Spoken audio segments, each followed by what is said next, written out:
Donc, depuis que tu es sortie d'école, tu as commencé par un job alimentaire et Ouais, après, tu as fait, t'es allé en studio, tu as dû refaire du job alimentaire ouais. et là, tu retournes en studio. Oui. Félicitations.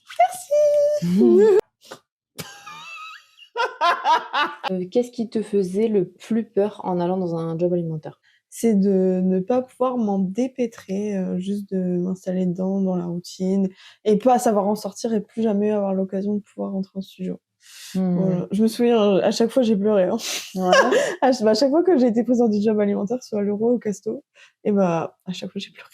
En mode, tu étais trop Ah, triste, c'était pas de joie, hein. C'était ouais. vraiment en mode, enfin, on fait des études quand même qui nous coûtent cher, et cetera. Et puis bon, ces prix-là, quoi. Enfin, Ouais. c'est pas pour certaines personnes, ça peut l'être, mais pour moi, c'était pas une réussite. Mmh. OK. Du coup, pour, quitter ton job alimentaire, quand tu es prise en quand tu quittes un CDD ou un CDI pour retourner en intermittence, comment tu fais? Est-ce que tu as des difficultés, particulières?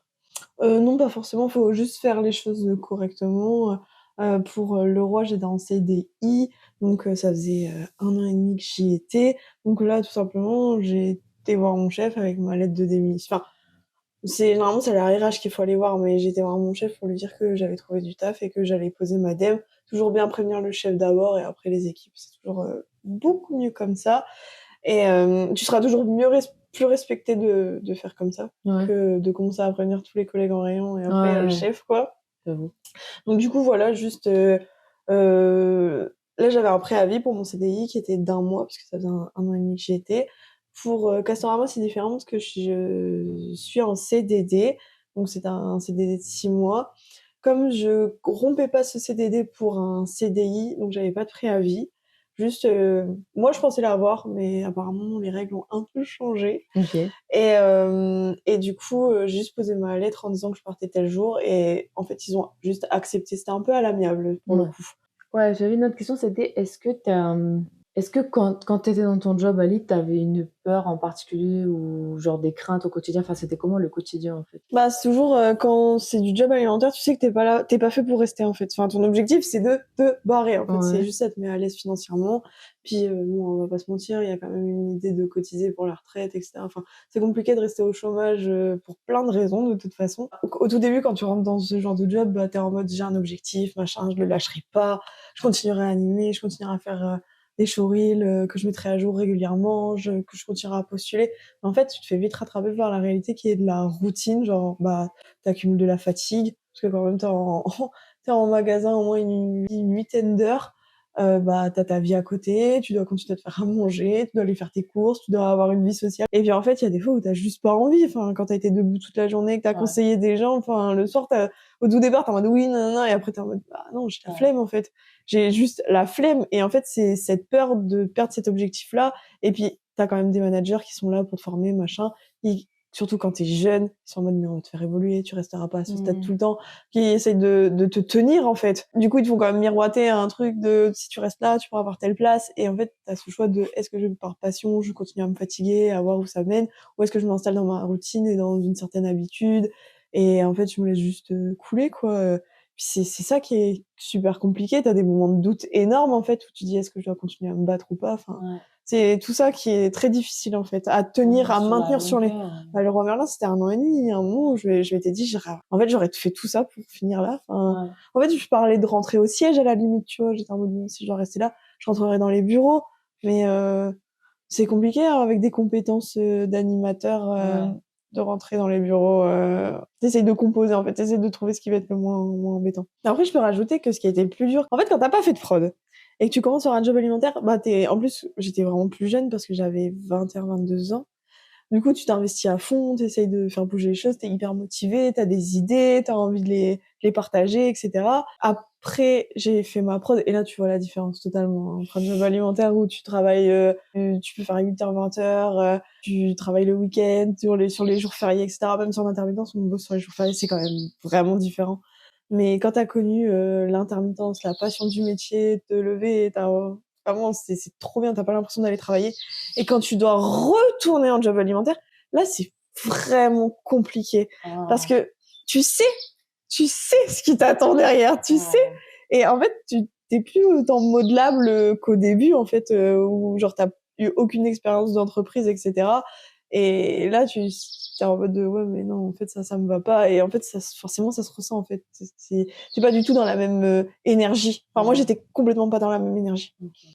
Ah, c'est intéressant. Est-ce que tu as eu des problèmes particuliers avec les papiers ou avec Pôle emploi, enfin, France Travail, des trucs du genre? En vrai, si tu fais les choses correctement et que tu te mets pas en double contrat, c'est-à-dire que tu termines ton préavis, genre pendant la période où tu commences un autre job, normalement, t'as pas de souci. De toute façon, du moment que tu quittes un CDI ou un CDD, tu un solde de tout compte qui t'est donné avec les papiers Pôle emploi que l'entreprise te fournit pour dire que tu as bien arrêté tel jour et cetera. Ça remonte à Pôle emploi et normalement, par exemple, si tu arrêtes le 7 et que tu reprends le 9 dans un studio, voilà, donc tu arrêtes pas, ton job alimentaire le 10 mais que tu as commencé dans un studio le 9, normalement, tout devrait bien se passer. Mais vraiment, il faut bien respecter ça, les temps de préavis, etc. C'est pour ça qu'il faut être aussi un peu malin dans les jobs alimentaires. Je dirais que soit faut faire soit du CDI, soit Okay. Ouais, c'est faut. intéressant parce que ça, on s'en doute pas qu'il faudrait faire du CDI parce Ouais. qu'on a tendance à se dire que ça va durer. Ouais. Bah après un CDI en plus t'as une période de 3 mois d'essai, donc bon, si ton truc au bout de 3 mois t'es en mode j'en ai marre, tu peux partir sans que personne t'embête. Ou alors si t'as un studio, bah voilà, tu peux arrêter à tout moment.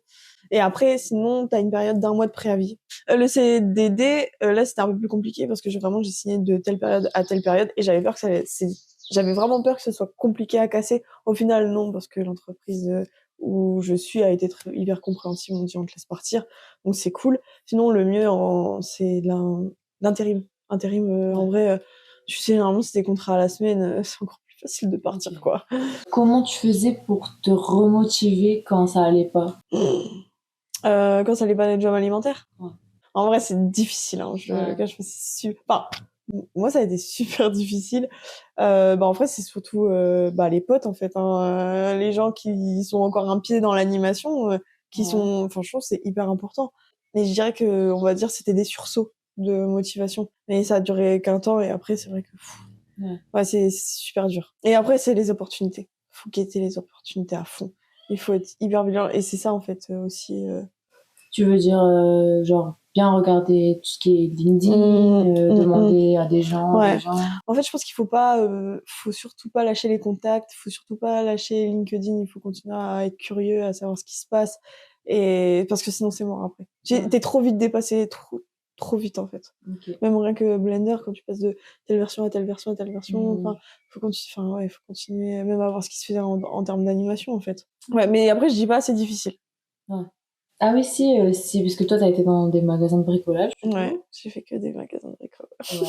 Est-ce que tu as des idées de domaines ou de types de jobs qui sont, enfin, Planqué un peu. mieux vivables que d'autres, ou vers lesquels il vaut mieux se tourner quand on est comme ça dans des entre-deux? Parce que, par exemple, tu me parlais de Casto et Leroy et moi, je me suis pas dit, tu vois, j'avais pas pensé à tous les aspects. Bah voilà, tu restes beaucoup debout, ce genre de choses. Ouais. Ça, c'est des choses auxquelles, enfin, moi, je disais que j'y suis pas passée, j'y pense naturellement Ouais. pas. En fait, les jobs dans la grande distribution, c'est un peu des endroits qui accueillent un peu tout le monde, en fait. Des gens qui ils étaient dans des métiers qui leur prenaient beaucoup et ils veulent redescendre à un statut où juste, ils arrivent, ils pointent, ils travaillent, ils dépointent et c'est fini. Tu des gens qui ont juste pas, réussi, comme, moi, à trouver dans la voie qu'ils veulent. Il faut manger, donc t'as pas le choix. Quand t'es dans ce genre de milieu, j'ai un peu parlé avec un peu tous mes collègues et en fait, t'as plein de gens qui sont là pour plein de raisons différentes. Et les magasins de grande distribution, ils savent un peu à quoi s'attendre. Ils savent qu'il y a énormément de turnover, qu'il y a des gens qui sont pas là pour faire leur life. Voilà, ils essayent quand même. Enfin, pour moi, c'est Leroy et Castorama. Le système reste le même et ils essayent de faire en sorte que, au niveau des conditions humaines, enfin voilà, ce soit agréable à vivre quand même. En vrai, tu veux te faire un peu d'argent avec les primes, etc. Et aussi, t'as un système où tu peux mettre un peu d'argent en vrai de côté sur un plan épargne et tu peux faire grossir un peu spécule. Pour le coup, pour moi, l'euro, ça m'a rapporté un petit peu, donc c'était bon bail. Mais après, voilà, je sais qu'il y a des jobs en usine, des jobs beaucoup plus durs, mais oui, quoi qu'il arrive, quand t'es destiné à être derrière un bureau et à animer, que tu tombes dans ce genre de truc, oui, il va falloir communiquer avec les gens, parler, aller vers le client. Il va falloir être debout, faire de la mise en rayon. Enfin, en plus, moi, j'ai toujours été dans des rayons où il fallait porter 10 litres de pots de peinture, des blancs de travail, donc oui, c'est vraiment pas agréable. Il faut savoir accepter ça aussi. Après, Je pense que c'est les jobs dans les magasins de vêtements où ça peut être ça va être physique quand même, mais quand même un peu moins. Ouais. Après, oui, t'as les jobs où t'es derrière un téléphone et tu peux faire ça, mais les conditions humaines, c'est un peu plus usine aussi. Et tu dois être rentable. Voilà. T'en as déjà un peu parlé tout à l'heure, mais c'est pour garder de la discipline et pour garder entretenir le showreel et tout, t'avais quel rythme, comment tu t'en sortais, qu'est-ce que tu conseilles de faire? Alors moi, en termes de rythme, vraiment, je suis pas un exemple. Parce que vraiment, comme je disais, c'était des sursauts. Hein. Franchement, il y avait des périodes. Quand j'étais à Leroy, j'avais quand même, j'avais une petite couple à ce moment-là, donc c'était hyper compliqué parce qu'il y a des fois où je faisais plus passer ma vie de couple à ce moment-là que faire mon showreel. Après, j'avais essayé de lancer aussi un peu ma micro, donc ça, par contre, j'étais vraiment plus disciplinée. Mais du coup, ouais, l'anime, j'en faisais vraiment dès que je pouvais, mais c'est vrai que sur la fin, c'était pas très très à jour hein, quand même.